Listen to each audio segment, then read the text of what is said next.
Well, that did the trick. Good afternoon, ladies and gentlemen, all friends. As we continue, please continue eating, by the way, but that's fine. As we continue our 30th annual Western Hemispheric Trade Conference, we turn to a topic that sits at the intersection of innovation, competition, and the future of global markets. To that end, it is my distinct honor to introduce Dr. Wei-Ling Song. Dr. Song is the Charles Clifford Cameron Professor at Louisiana State University's E.J. Ourso College of Business. She has received multiple paper awards and has been published in the most prestigious academic journals in finance. Her research delivers data-driven insight, a defining challenge of today's economy. How do we keep markets competitive without stifling innovation and investment? This brings us directly to today's talk, Antitrust at a Crossroads. Her presentation offers practical insights for policymakers, investors, and business leaders alike, particularly in regions like ours, where economic development is closely tied to trade and evolving global value chains. In fact, that's where many of our students will build their careers. So that is the importance. Before I invite her to the stage, let me note that prior to her academic career, and I have mentioned that several times already, Dr. Song worked as a television program hostess and executive producer in Taiwan.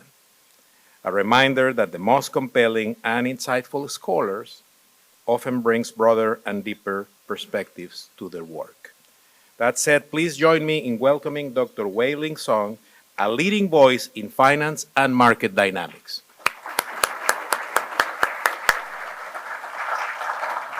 Thank you so much for the great introduction.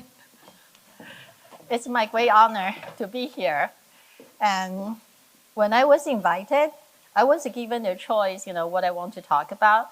A lot of my research is actually in the banking area. Maybe that's why, I get invitation. But then I switched to more like technology-related, work. So when I think about it, I feel this is the area impact everyone. So perhaps, I could use this opportunity to share, with you my more recent, research. And I also see some similarity, between this, type of study and also the banking sector.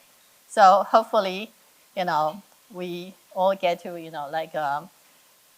learn more, in this area. And before I come to this lunch, I actually attend the doctor-student presentation.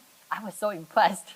They are, trying to study all this, impact of technology and, so forth. So I feel like this talk is, fit into, that kind of thing, directly, okay? Basically, let me show you the first. The talk I'm going to, present today is actually related to several, large, big techs. And there's the allegation, the firm, they engage in some like anti-competitive, type of, action. So some VCs are concerning the startup may not be able to, grow properly. And some VC actually claim they decided to, start investing, in the startup if they enter the big, tech, space. And when we think about, all this, tech giant, we understand they create a lot of value, in the society. I think, many of you use their product. If you look at, the tech giant I'm going to focus, today, and if you use Facebook, then, you're one of their, user. If you have iPhone, then you are, customer of, Apple, okay? This, tech giants, when they create a lot of value, at the same time, they also have a lot of power, okay? So they are, concern and discussion about how they actually, use their power to enhance, their market position, okay? And I got interested in this, area. Is, one day I was, reading some like business news, and then I came across this hearing.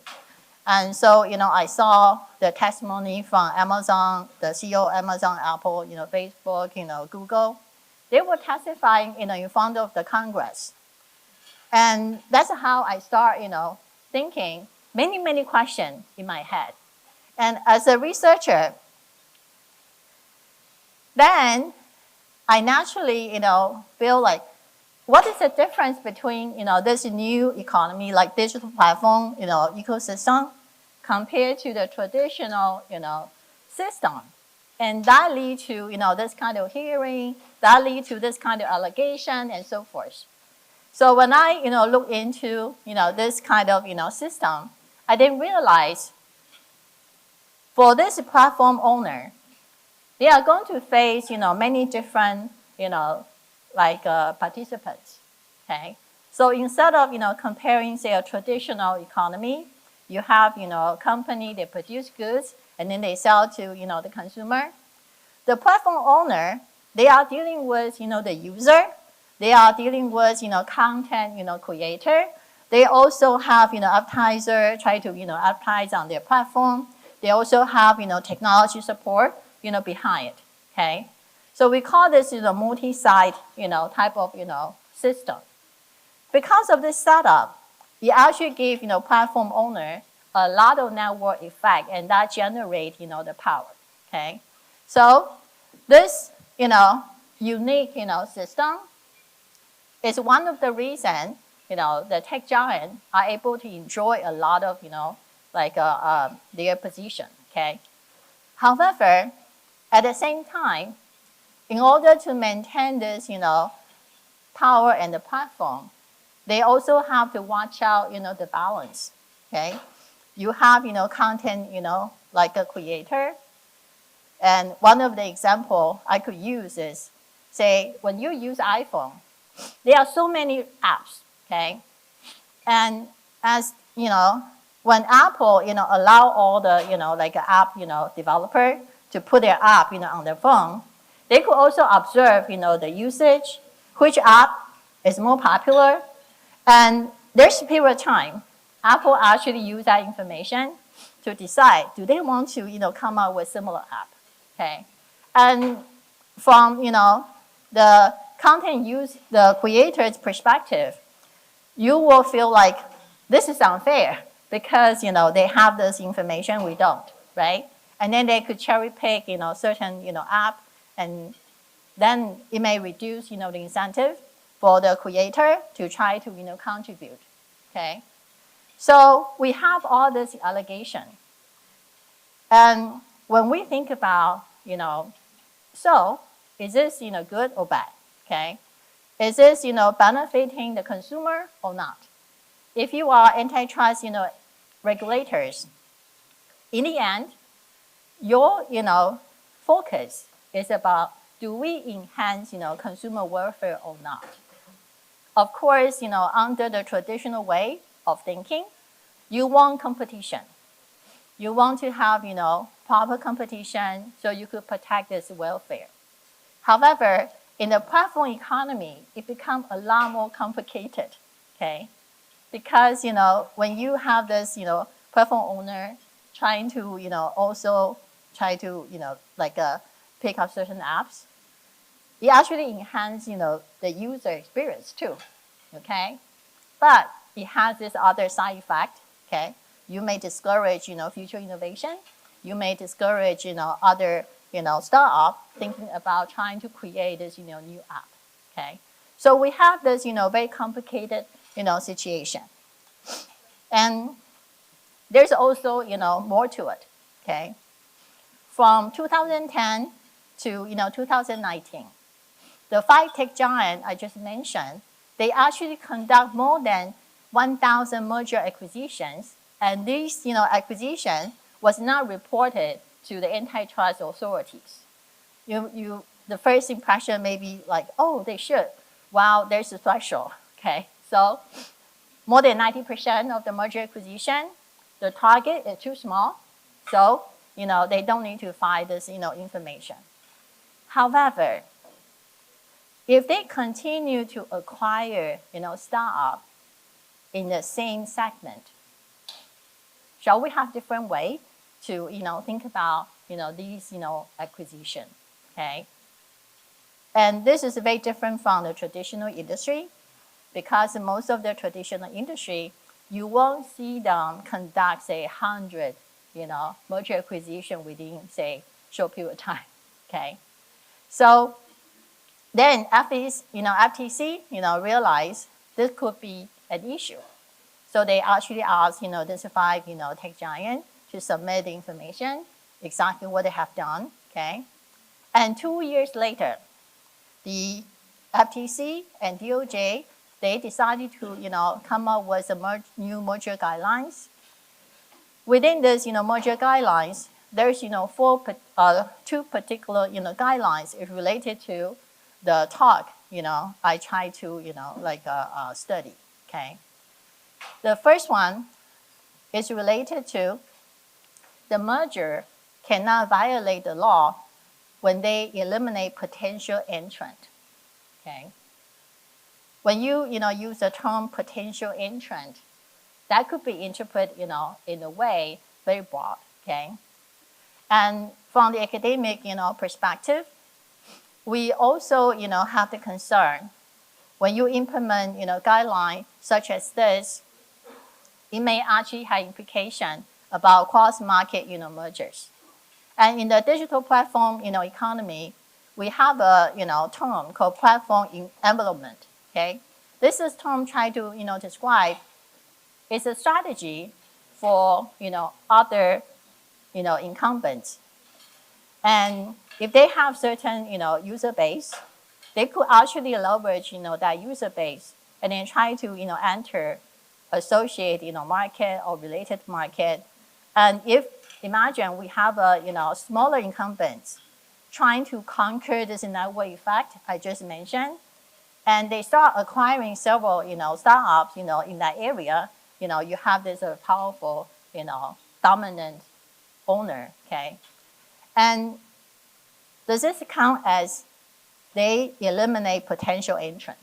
Okay, so there are actually several studies trying to think about this question. Okay, and then there's also guideline about serious acquisition. So when I look at all this development, and I also have some question. Okay, if we have more restriction on merger acquisition, how that actually affect VC's incentive to try to invest in startups? Because if you look at how VC actually exit their investment, merger acquisition is actually the major way for them to recoup their investment. So we do have all these different forces. Okay, so in order to really understand what's going on, you actually take many consideration and many study to try to do so. Around the same time, there's also talk try to thinking about, shall we separate the function of those larger platforms? Okay, one example I could give to you is you probably shop on Amazon before. Okay, Amazon actually have many vendors list their product on the platform. Okay, it provides a lot of convenient way for the seller to meet buyer. Okay, however, there's a period of time Amazon will look at this selling information and try to identify certain products is more popular, and then they will try to have their own brand and try to sell that kind of product. Okay, so there have been talk among the regulator, say, shall we separate the function? Shall we just say, if you want to sell other people's product, you should then use all this data and then try to create your own label. Okay, but when you think about all this potential benefit, and from the perspective of consumer, we actually don't know, whether this separation actually enhance, consumer welfare. Okay, so they are also study, trying to, understand this, but it's more in a theoretical framework. Okay, and through that, work, the main conclusion I remember, from the reading is the separation is not necessarily better because, although you try to, restrict the platform owner to imitate, other people's product, but then you also restrict, competition in this way, okay? So then you don't have, a competition to encourage, this other seller to continue to provide, better services, okay? So you have this, a complex, relationship, when you try to come up with, all this rule. And this, act did not pass, in 2023, okay? But there are some, if you, provide some interesting, way for us to think about all these practices, all this, new economy, issue, okay? It's a really broad, things I was, thinking. However, as a researcher, we need to focus. We cannot study everything, okay? So the focus I'm going to, try to zoom in is a kill zone effect, okay? So this is related to, VC's incentive to continue to, invest in the startups and whether the startups have enough incentive, given all this, action, they still enter the product space, okay?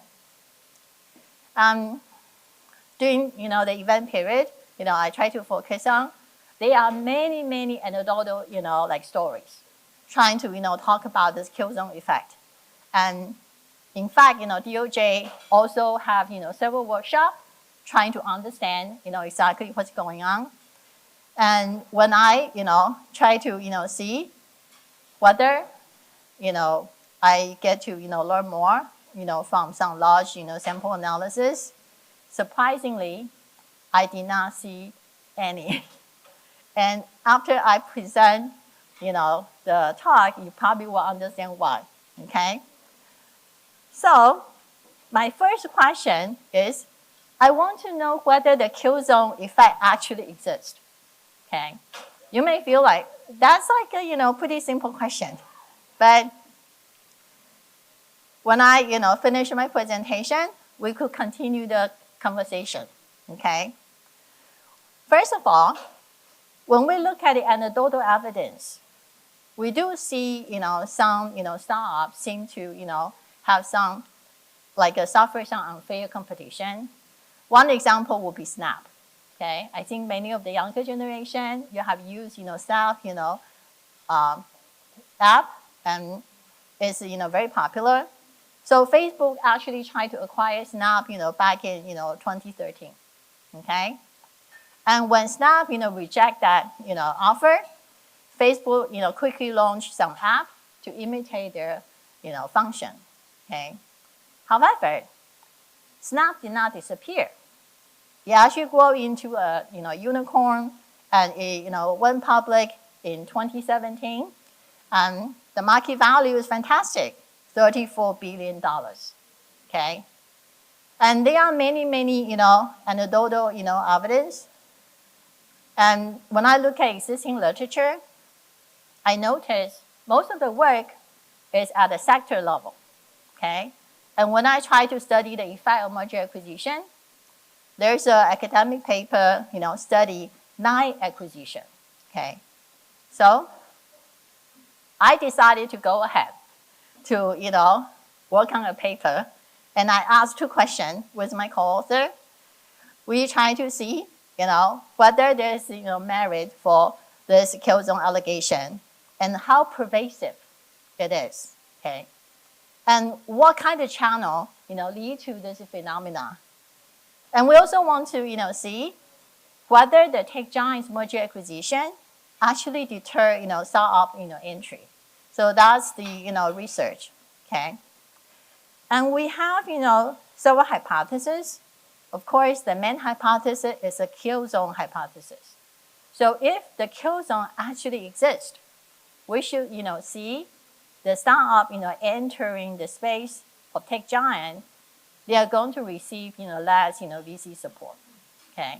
And they probably have higher, probability for failing, okay? And then we also entertain, several possible, explanation. For example, perhaps, the type of, project, related to the tech giant space does not have a lot of, like a patent protection. We know in the software industry, sometimes it's difficult for you to, have patent, okay? And perhaps that's, one of the possible, contribution, okay? And the second one is the network effect, I just mentioned. So then we should be, seeing, this effect concentrated in, the area have more network effect, okay? The third, possible reason, this could be just a broader, funding dynamics. We know tech giant try to, enter, like, try to pursue more emerging, area, okay? Maybe just because, the startup, they also see that great opportunity. So we have a whole bunch of, entrepreneurs decided to, join, and then they have to compete the funding, among themselves. So we have, all this, like a hypothesis we try to work on. So when we start, working on this, the first thing we realize it's not easy to identify who are the entrants of tech giant, okay? The traditional, like, industry classification is not granular enough for us to try to, separate them. We all know, these tech giants, they have evolved into large, conglomerates. They have many, many different business lines, okay? So we won't be able to say, well, I use one SIC code to try to see who are the entrants anymore, okay? And when you look at startup, they are a single line, type of business. They have very specific, products. So how could you, link them? In the end, we use, the tetra mining technique. This is actually the method, follow, Holberg and Phillips. So basically, we have to download all the 10K of all those, incumbents, okay? And then try to, compare the business description of the tech giant and also, the startup, description, okay? And when we, work through it, we have the second challenge, okay? Tech giant has, evolved into, huge company. And each of them are very unique. I don't think you could tell me there's another company like Apple. There's only one Apple, okay? So how could we, try to match, them and then come up with some kind of, reasonable benchmark, okay? So the first step we do is we then try to look at, other huge, technology firms, also listed at S&P 500, okay? And then, we end up choosing the type of, tech giant, the other benchmark, firm. They have their startup entrant distribution very similar to the tech giants. So the matching is two-way. First, we need to identify other, large tech incumbents, okay? After we identify a group of them, we start analyzing, the entrant they have and what kind of business sector, they distribute, okay? And when you look at this, graph, I only put top 10 business segment. In the database we have, we could, put them in 342 segments. And this is only the top 10, okay? And it actually captures, a lot of, activity here. So the way you look at, this graph is, for example, if you look at the business office and software, so this is the segment, the benchmark firm we have, it has 9% of the entrant in that, category. And if you look at the giant, we have, this is a blue line. You have about 7.5% of entrant in that particular segment. So this is how we end up deciding which benchmark incumbents we want. We want to have someone has a distribution, the startup distribution, similar to the tech giant distribution. Okay, and if you look at the differences, I think the major one is this recreation, entertainment, movie. We have the tech giant has higher percentage, but then the benchmark firm we use they don't have much of that activity. Okay, so their entrant is not in that sector. We understand the matching is not perfect, but that's what we have. Okay, we already try to make it as close as possible. Okay, so in the end, after we have some larger sample analysis, I want to quickly give you some preview. We actually find significant phenomena of kill zone. Okay, if you are a startup, you enter the space of tech giant, you do have lower probability of receiving second round VC financing. You also have higher probability you may fail. Okay. However, this effect is only transitory. It's not like it's always there. Okay. When I show you the result, you're going to see the information. We also identify the area you may have stronger kill zone effect. If you don't have patent to protect you, or if you are in the segment with high network effects, then the kill zone effect is going to be stronger. Okay. However, given this observation of kill zone, the startup entry is actually really high for the tech giant. And even we see some declining, they are still higher than the average incumbents. Okay, and when we try to study the effect of merger acquisition, we actually do not see evidence the tech giant acquisition actually deter entry. So that's a preview, and let me explain to you how we actually do it. Okay, so we have to first identify the technology firm, and then after that we get data from CompuStat. So these are our incumbents. We also have to gather their merger acquisition activity from SEC Platinum. And then we also need to get VC startup information from venture expert. Okay. Now, this is the fun part. I explained to you how we identify entrants. We need to compare the incumbents 10K to the startup description. Okay.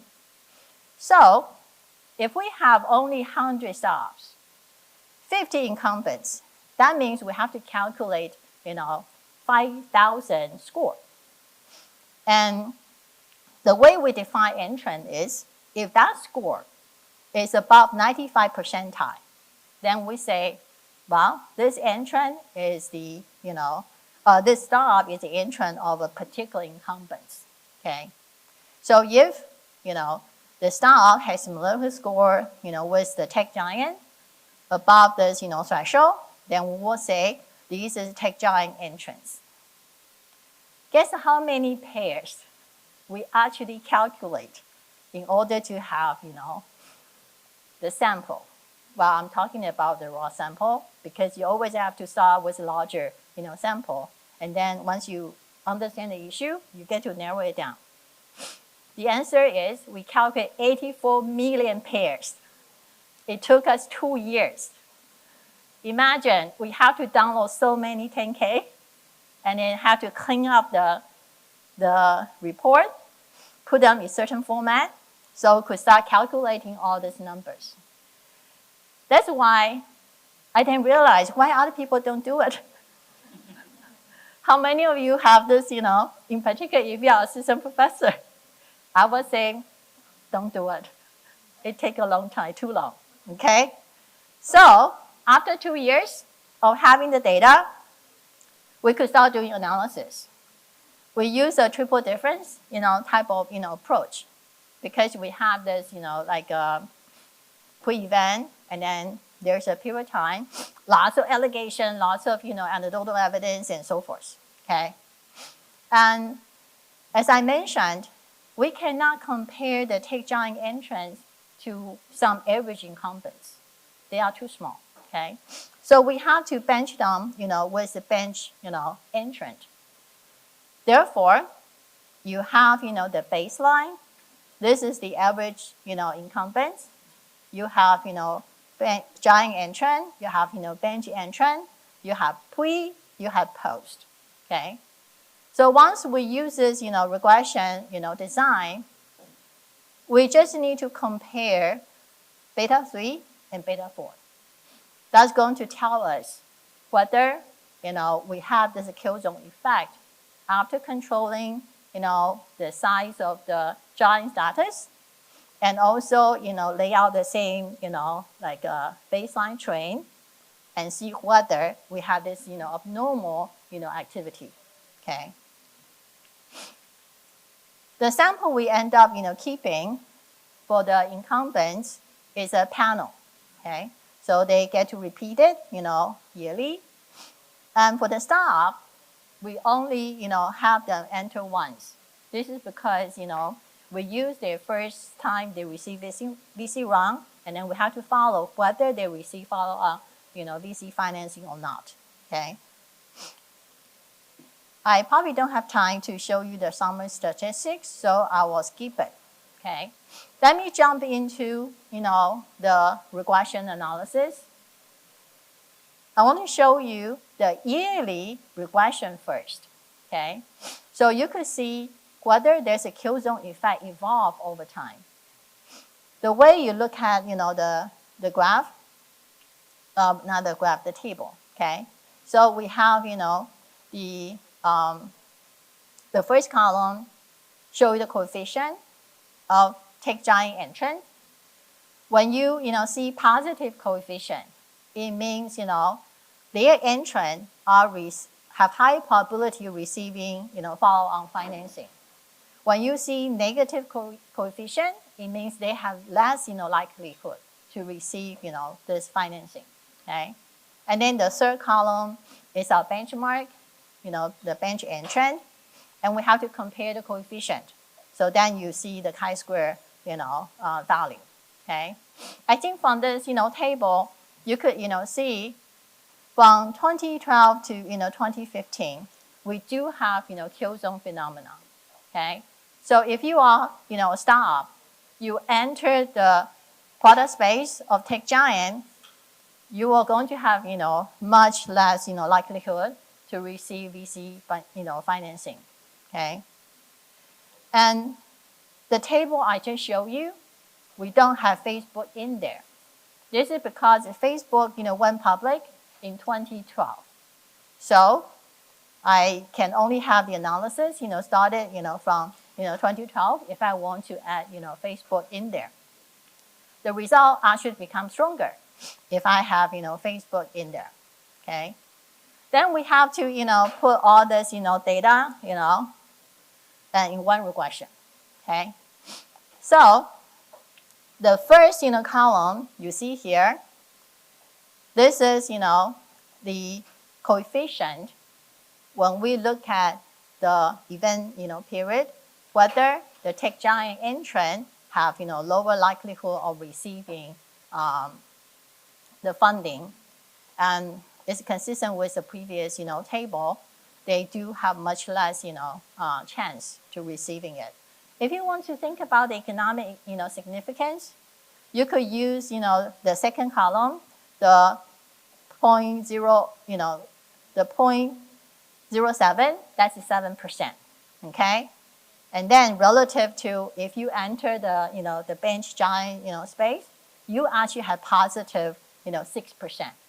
So the net difference is about 13. And I think from the startup perspective, this is rather significant. You will have, 13%, lower chance to receive, follow-up, financing.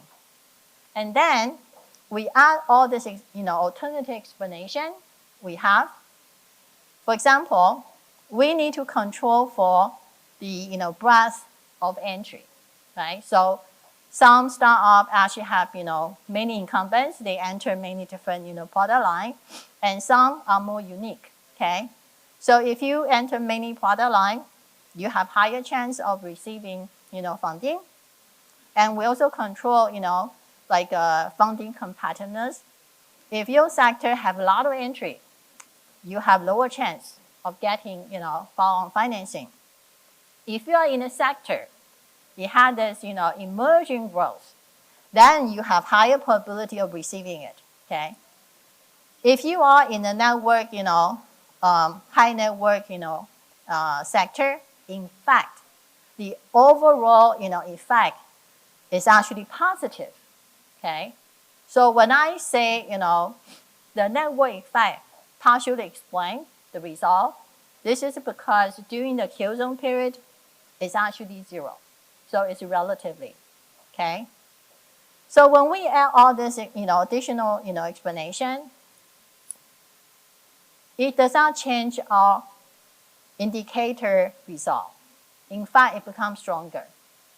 So this is, the reason, we actually think the effect is so robust. Even if trying to, use other explanation to, take the effect away, it does not, okay? And we also, use a pattern to try to see whether, having pattern is going to, influence this, kill zone effect. When we control for the pattern, the result's still there, okay? And we also use, subsample test. We try to, examine many different dimensions.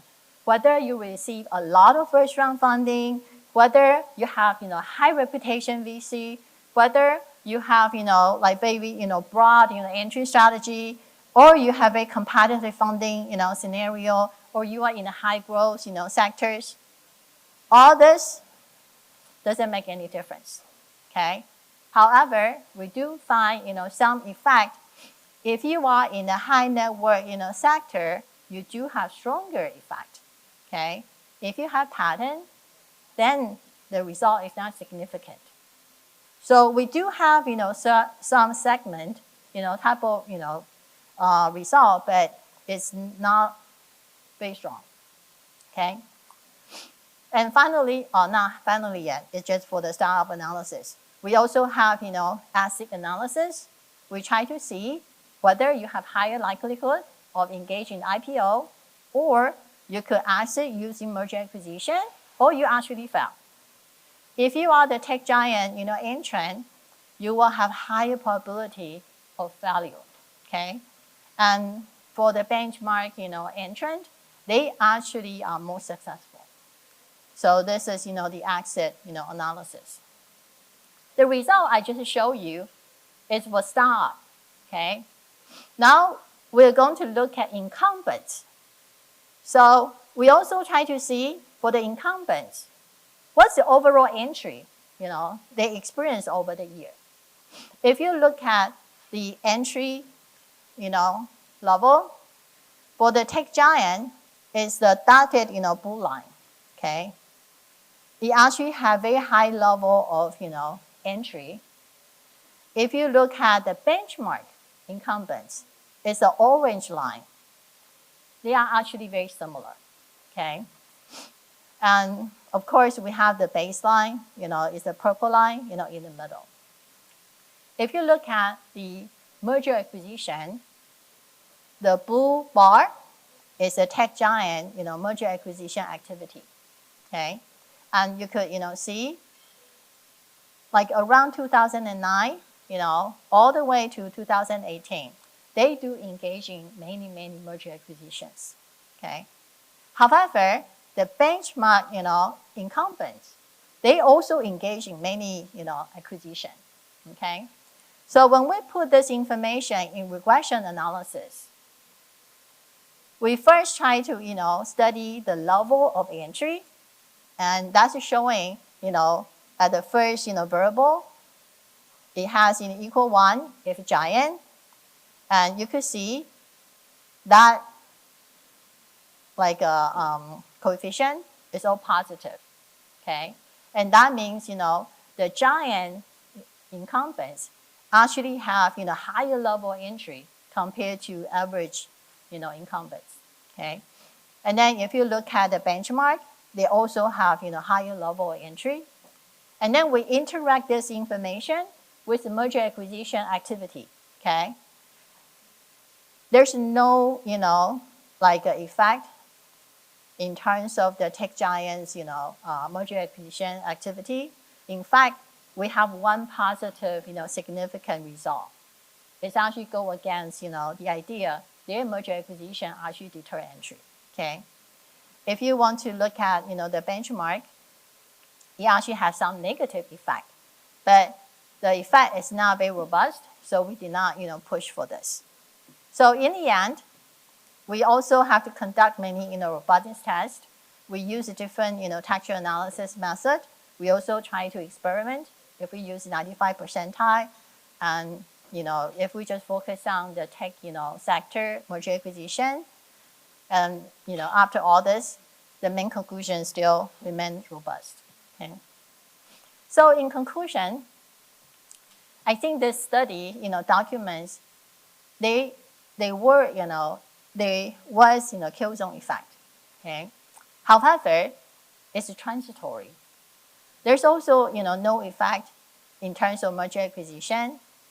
And we hope, this type of, like a larger sample, analysis is useful for monitoring policy, like for the regulator to monitor, the market and, the development, okay? And the reason we have this kind of, thought is because I actually studied banking regulation before, okay?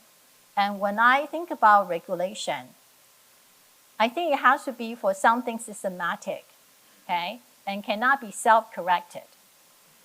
Otherwise, there's also, cost of regulation. That's how, I get motivated to try to, have this systematic, study. We shouldn't, just, lay out new rule or, new regulation because we have some anecdotal evidence. It has to be based on large sample analysis. It has to be widespread enough, okay? Otherwise, we may, over-regulate. And after I, go through all this exercise, in fact, my personal, view is, it seems to me the tech giant, they are self-correcting. That's why this kill zone effect is very transitory. It actually disappears, when there's a lot of, media coverage, when the regulator actively trying to, have workshop, requesting for, like an informal, review. I understand this is a very controversial, issue. In fact, among the academia, we have two camps. We have the Berkeley camps. We also have the Chicago camps, okay? However, when they try to, argue against each other, they tend to still base on anecdotal evidence.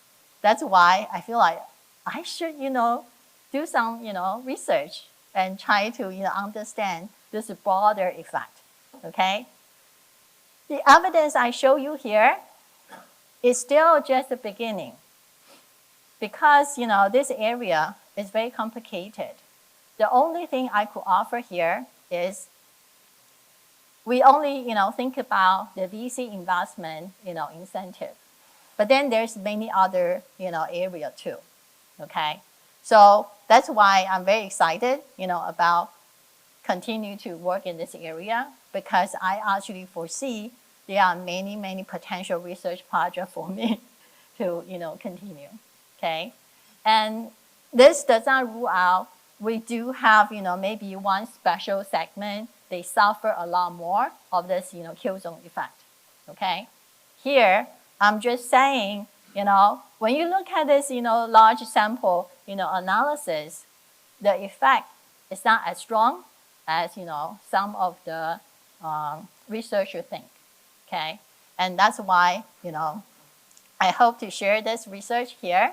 And I think this, this work, contribute to the debate of this, kill zone phenomena. And it also, point out when the platform owner tries to think about the balance to, encourage, complementer to provide apps, versus try to compete with them, they need to, think, about where, is a place we have, more effect and so forth, okay? And this study also, provides some insights to the Ending Platform Monopoly Act, and you also, have some information we could, use to think about the 2023 merger guideline. And that's my presentation. Thank you so much for your attention. And any questions?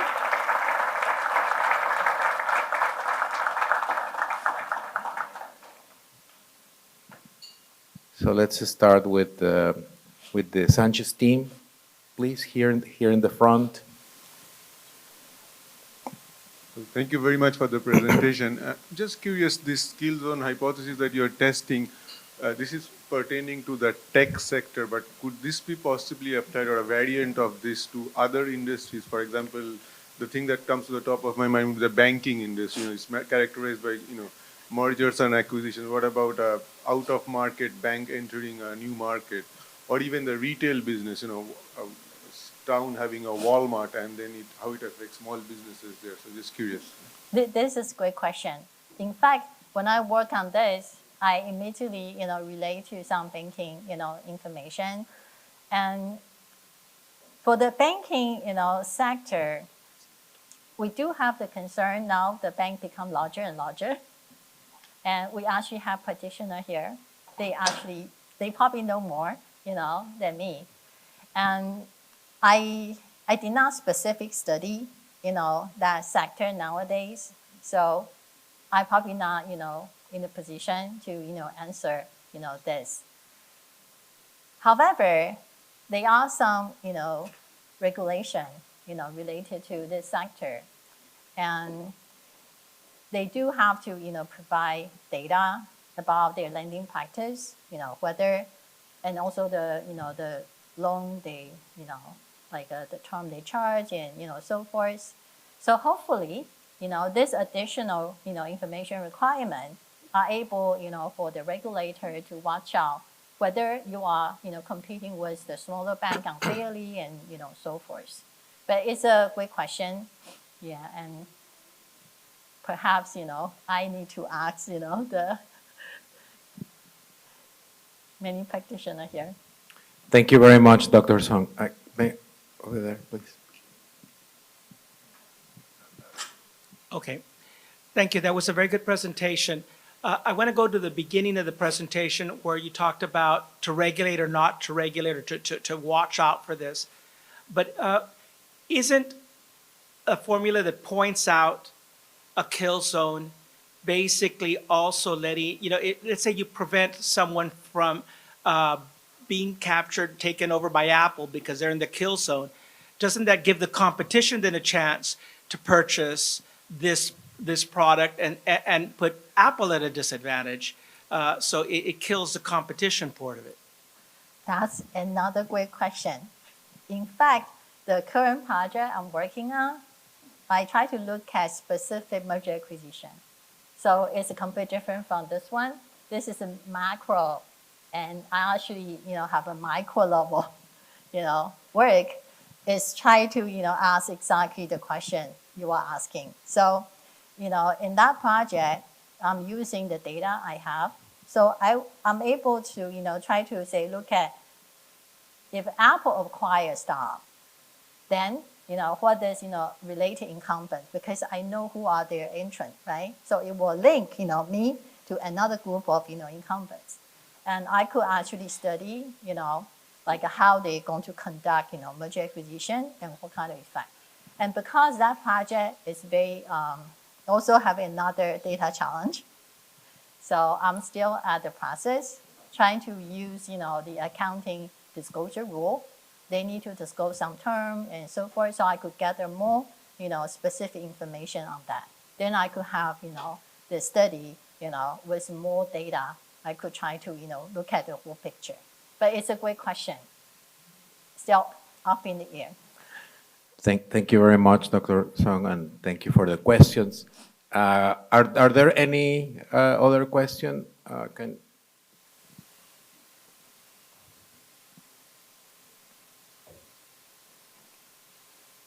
So we're learning about kill zones and our dose of tables here for the audience. Thank you for the wonderful presentation. My question would be not directly related with the project that you have shown, but it's related with artificial intelligence and kind of related with this one. So if nowadays of AI, you will find that OpenAI, ChatGPT and Anthropic's Cloud are being the market leader. But they are not the tech giants, right? On the other hand, Microsoft, Google, they're the tech giant, and they have a huge environment from where they can collect the information. Do you think from your research in future, Google's Gemini, the AI product, or Microsoft's Copilot is gonna overthrow the current dominance of Cloud, Anthropic and OpenAIs? Thank you. In fact, the question you ask is one of the motivation for me to try to, engage in this study. It's because I also, have like many example of startups. They actually are able to grow their technology, and then they are able to, grow and become unicorn. Okay, so I think ChatGPT and OpenAI and Anthropic, they are also that kind of example. Even given tech giant, they spend lots of money, resources, try to develop this AI technology. You're still seeing many intelligent entrepreneurs. They are able to come up with good product and very competitive product. Okay, so that's why before I do the analysis, I actually don't know whether there's a kill zone or not, because of all this story I hear, all this example I see. That's why it's an open question to me. I don't have a position before I work on this project. I'm actually say, okay, it could be either way. And I think this is, a great example, to show, there are still a lot of, possibility for startup to, grow. But we do also want to be mindful of there's a possibility, the tech giant may try to use their, position to do something. However, the lucky thing is we only have a handful of, tech giants. And in the economic system, we have different kind of monitoring, mechanism. It's not just regulation. We have, like media coverage, the regulator could also have, informal inquiry. And if you are the startup, you are the competitors, if you feel, the other party engage in something unfair to you, you can also report it, okay? So my view is we should utilize all these different channels. That probably is more efficient than try to come up with one dimension, say, we need to have very strict rule, and then try to, regulate this and that and, so forth. So I tend to, be in the position, I feel, all this mechanism, they are useful. And if we could use all of them, probably is, relatively more efficient. That's my personal view. Okay. Thank you very much, Dr. Song. We have, I think, time for one additional question. I think there was one over here. Thanks for the presentation. I must confess I have a class, so I couldn't attend partially of the presentation. So my question is more related to the phenomena from a researcher point of view, because we're all worried about the half-life or isotope life of a research topic. So thinking about innovation and echoing his question on AI, the innovation characteristics itself is changing because the time to file a patent, because of the AI, Yes. it's shrinking. So how much life an idea like Killzone has? Second, what other parallel forms you could see? For instance, in pharma, you talk about patent evergreening and Orange Book listing. So do you see parallels with this? which area? Sorry? The question. The second question is more related to what parallel forms you could see in other type of industries. So this is more of a tech side, where you look at pharma, you see patent evergreening. Yeah, So- actually, if you think specific for the pharmaceutical, industry, they also have this type of kill zone, concern. In fact, there is a academic paper trying to study the merger acquisition of, pharmaceutical company. They actually come up with a term, say, killer acquisition. So the idea is some pharmaceutical firm, they, look at the competing products. They actually, purchase those startup, early. And once they, get a patent, get their, product, they just, scrap it. So they could continue to, sell their product and so forth. And that actually exists. And there's a academic research paper on that. Yes, that's a good question, yes. Thank you very much, Dr. Song. And as we like to say here at the Sanchez School, we bridge academia and industry to drive student success. And events like this one are important because reflect steps in that direction. Thank you all for being part of this conversation and for the work you do for South Texas and beyond. Please join me in thanking Dr. Song as we close this great conference. And not only that, we're going to, as one of our distinguished speakers, we're going to give her the world.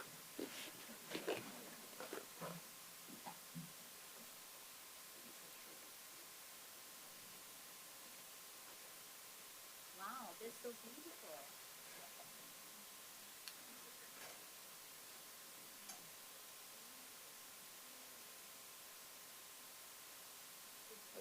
Thank you. One more. All right, thank you very much. That concludes the event, and thank you very much. We will linger for a little bit. Thank you very much for your attention. No, don't leave, please.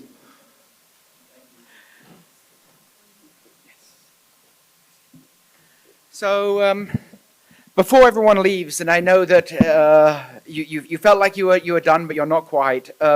We want to announce the winners of the Best Student Paper Award. So every year at the conference, for PhD students, master's students, and undergraduate students, we give prizes to the best papers by students to encourage them to produce great academic work now and in the future.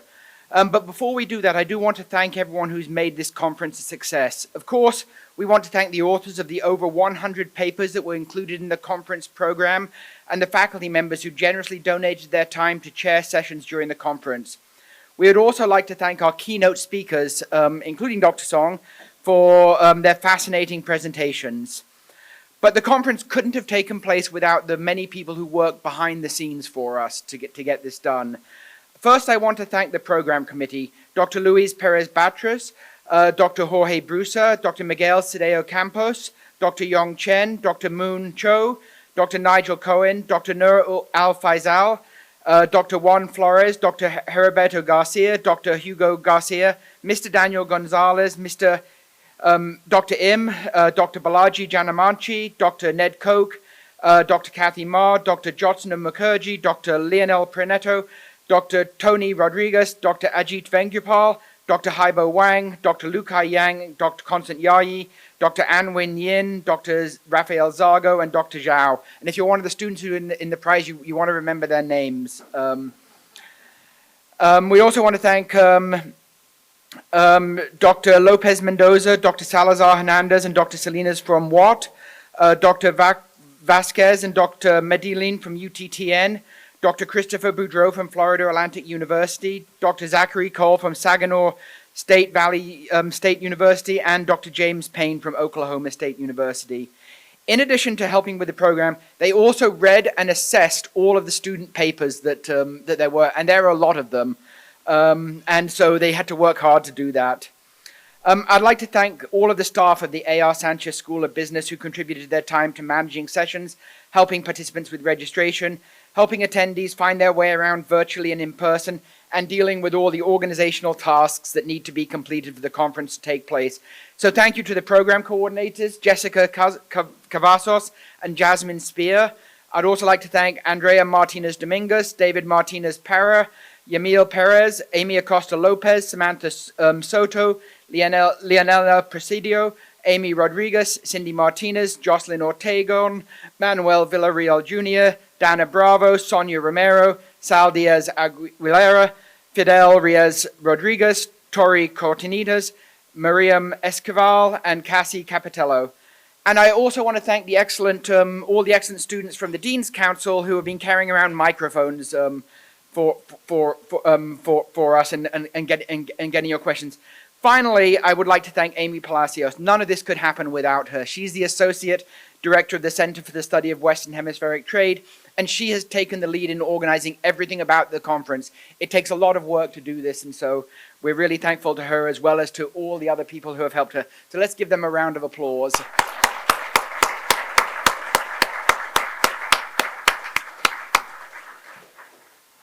So finally, my next task is to announce the winners of the award for Best Student Papers. As I said before, the papers are selected for the program committee, so if you didn't win, don't blame me for this. But I want to thank them for their work in reading and assessing all the papers. In addition to receiving a certificate acknowledging their award, the winners also receive money. So there is a cash award for this prize. And they also receive free conference registration for next year if they want to come back and win more money next year. We award separate prizes for undergraduate and graduate students. If you hear your name, please come up to the podium to get your certificate. So I'll first announce the undergraduate students. And the first honorable mention in the category for papers by an undergraduate student goes to Emiliano Fiscal for the economic impact of tariff policies on US-Mexico trade. If you're here, if you want to come up, that would be great. I don't see him.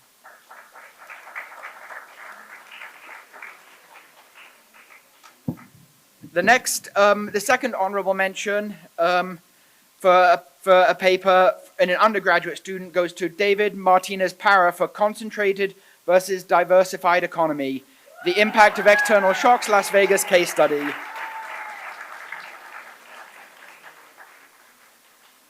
And so if you want to come up, I know you're here, so no being shy.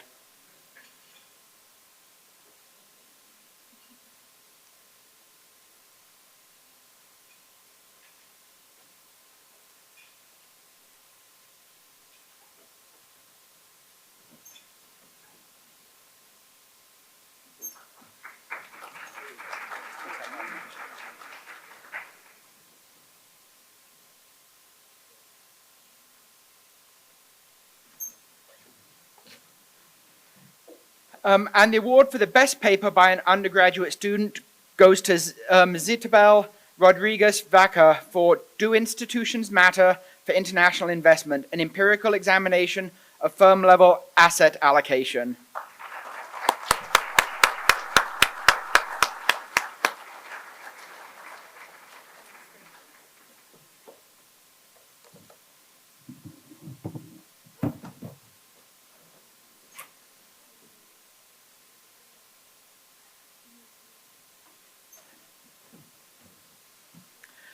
So for papers by PhD students, the honorable mention goes to one of our PhD students from TAMIU, Moses Abu, for Harvesting Disadvantage, Quantifying Trade Diversion in U.S. Agricultural Machinery under the EU-Mercosur Trade Agreement.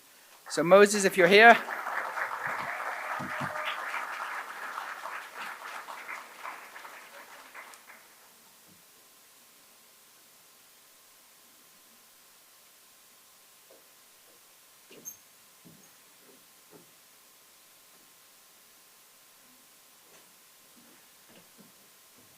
And finally, the winner of the best paper by a PhD student goes to Ayman Samak and Anthony Azu. I had trouble pronouncing this in the session too, so I apologize a second time. Azuagi for the intangible costs of corporate litigation. So congratulations to all our winners and all the other student papers we awarded. They were a great set of papers.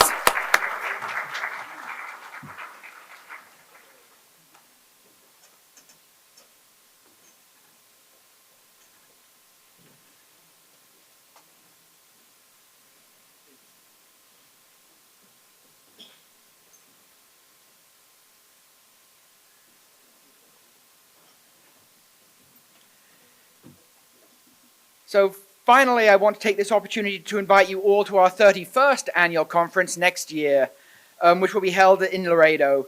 Once again, we plan to have a virtual track for people unable to travel here and an in-person track for those who can come. So thank you for all your contributions, and we look forward to seeing you either virtually or in person next year. And with this, I would like to close the 30th annual Western Hemispheric Trade Conference.